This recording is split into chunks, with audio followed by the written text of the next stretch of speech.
Bonjour et bienvenue dans cette nouvelle vidéo Amies des précieuses. Aujourd'hui, je vais vous parler d'une pierre deux pierres un petit peu particulières. La semaine dernière, nous avons vu les moquis. Je vous rappelle ces pierres de méditation chamanique, voilà, qui ressemblent à des boules de métal. Et bien aujourd'hui, nous allons parler des bogies, qui sont des pierres un petit peu similaires, avec des caractéristiques un peu similaires aussi, mais un peu plus puissantes.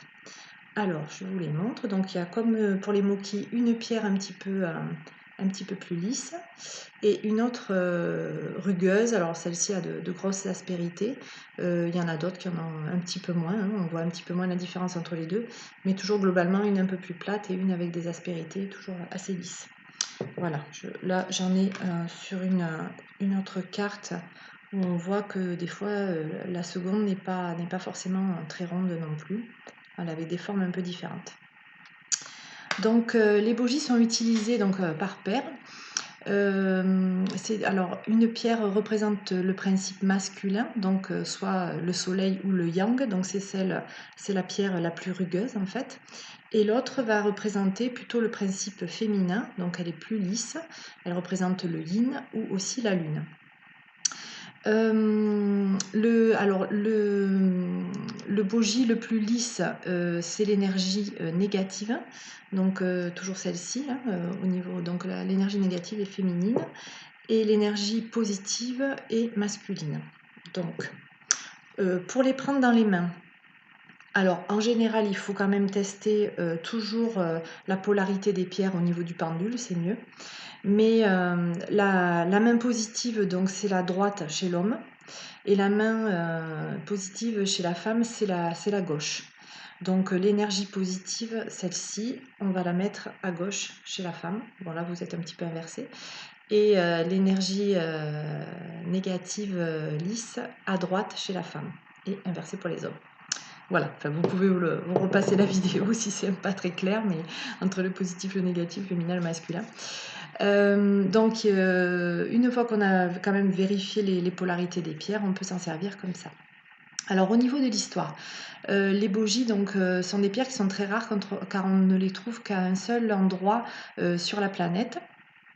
Qui se situe au Kansas, donc aux USA, sur la propriété en fait d'une femme qui s'appelle Karen Gillespie et qui est la seule à pouvoir vendre en fait les bogies sous cette appellation.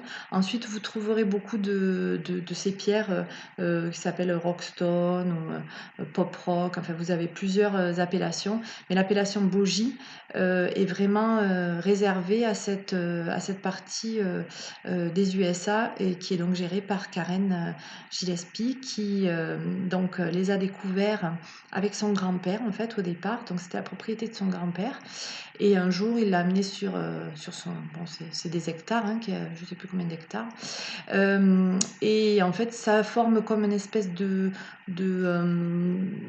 volcan en fait, hein, au milieu d'un peu du désert et de cette concrétion volcanique se créent ces pierres particulières donc qui contiennent, on ne sait pas exactement ce qu'elles contiennent, hein, j'ai pas trouvé trop d'informations là-dessus, beaucoup de fer, du palladium, ça c'est sûr, donc au niveau de la densité elles sont quand même vachement plus lourdes que les moquis. Les moquis, vous vous rappelez, contiennent du sable sédimenté à l'intérieur et c'est juste une gangue métallique. Là, à l'intérieur des bogies, c'est tout en métal, c'est-à-dire c'est plein entièrement. Donc elle se découvre en fait au niveau géologique au fur et à mesure que la terre s'érode. Ça crée, je vous mettrai des photos, ça crée comme une espèce de petit champignon et une fois qu'il est complètement érodé, que le terrain est complètement érodé, la pierre naît en fait, hein, de la terre. Donc cette région a été longtemps considérée sacrée par les Amérindiens et est réputée pour être le cœur énergétique en fait des États-Unis. Il était là donc depuis des millions d'années lorsque le grand-père donc de Karen les a découverts. Et dès qu'elle enfin, quand elle a été petite, qu'elle était petite et qu'elle a découvert ces pierres avec son grand-père, elle les a tout de suite pris dans les mains et senti une énergie très particulière. Donc elle a voulu, elle s'en est servie au départ quand elle était plus jeune et ensuite, elle s'est employée en fait à les ramasser, les trier, et faire connaître leur pouvoir énergétique et les diffuser à travers le monde. Donc le nom Bogie vient du mot slave qui veut dire céleste et c'était le nom en fait que Karen avait donné à son corbeau quand elle était plus jeune, elle avait un corbeau. Et parce qu'en fait ces pierres étaient noires et aussi brillantes que les plumes. Et donc le nom en fait viendrait de là, du corbeau de Karen. Elle a donné le nom à ces pierres. Donc, par rapport à ces pierres-là particulières, elles sont livrées avec un certificat d'authenticité jaune, qui avec c'est un copyright, etc., qui a valeur de, voilà, c'est vraiment pas d'autres pierres parce qu'il y en a qui viennent d'ailleurs, mais qui ne sont pas certifiées. Donc au niveau, donc c'est des pierres d'ancrage, hein, donc du premier chakra principalement, mais tout comme les moquis en fait, elles font descendre en fait l'énergie dans le corps hein, pour aller vers la terre, donc au niveau de l'ancrage. Et elles ont, alors tout ça c'est comme les moquis en fait, mais en plus elles vont recentrer en même temps la personne et tous les chakras et éviter la dispersion puissante en fait d'énergie qui se crée quand on n'est pas centré en fait. Donc elles ancrent et elles centrent à la fois. Donc sur le plan physique, c'est une excellente pierre d'ancrage qui va permettre pour les moquis, de libérer en fait le mental, ainsi aussi de favoriser l'endormissement. Donc c'est pareil, hein, c'est des pierres qu'on n'utilise pas longtemps, hein, 30 minutes maximum dans la journée. C'est un très bon protecteur aussi du corps physique, car il a le pouvoir, les bogies ont le pouvoir de régénérer les tissus endommagés, donc que ce soit par exemple des tissus musculaires, principalement d'ailleurs, ou organiques aussi, hein, liés aux organes après une opération, etc. Il renforce donc nos défenses contre les maladies aussi transmises par les animaux et les plantes. On peut également, alors là j'ai pas testé par contre, on peut également les utiliser en géobiologie pour recharger un terrain en fait. Donc il faut les enterrer à des endroits précis, etc. Un terrain ou un jardin, hein, si on veut un potager un peu plus, comment dire, avec plus d'énergie pour les fruits, les légumes, etc. On peut utiliser les bougies pour ça. Par contre, très souvent, quand on les déterre, ensuite, ils sont endommagés, quoi. Ils sont endommagés par le travail qu'ils ont effectué. Alors, sur le plan psychique et émotionnel, donc, il comble, comme les moquis, la polarité en fait manquante dans le corps et diminue les malaises ou le mal-être en fait qu'on peut ressentir parfois, car ils ont une action particulière aussi sur le chakra du cœur. Elles régénèrent aussi les tissus endommagés à ce niveau-là, mais enlèveront aussi des sensations de malaise, de mal-être aussi, qui sont un peu indéfinissables, comme la mélancolie, la tristesse ou un poids qu'on peut sentir sur le chakra du cœur. Donc elles seront également très utiles en cas de choc émotionnel et dans les périodes difficiles sur le plan, voilà, et dans les périodes difficiles sur le plan de la vie courante.